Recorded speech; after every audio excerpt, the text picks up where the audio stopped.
Romans chapter 13. Babasahon tayo whole chapter upon verse 1, upon verse 2, and in verse 14, ato na yung dulungan yung pagbasa. Say amen kung ato na please. Okay. In Romans chapter 13, verse 1, the Bible says, "Let every soul be subject unto the higher powers, for there is no power but of God, the powers that be are ordained of God."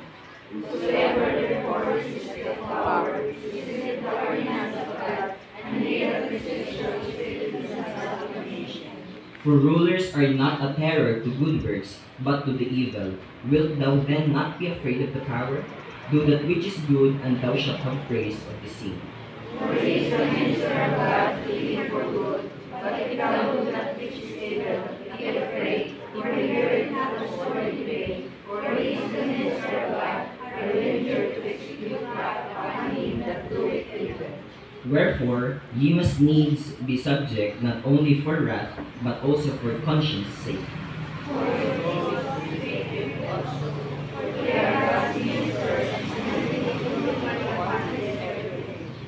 Render therefore to all their dues, tribute to whom tribute is due, custom to whom custom, fear to whom fear, honor to whom honor. Owe no one anything, but to love one another, for he that loveth another hath fulfilled the law. For this, thou shalt not commit adultery, thou shalt not kill, thou shalt not steal, thou shalt not bear false witness, thou shalt not covet, and if there be any other commandment, it is briefly comprehended in this saying, namely, thou shalt love thy neighbor as thyself. Love worketh no ill to his neighbor, therefore love is a fulfilling of the law. And that, knowing the time, that now it is high time to awake out of sleep, for now is our salvation nearer than when we believed.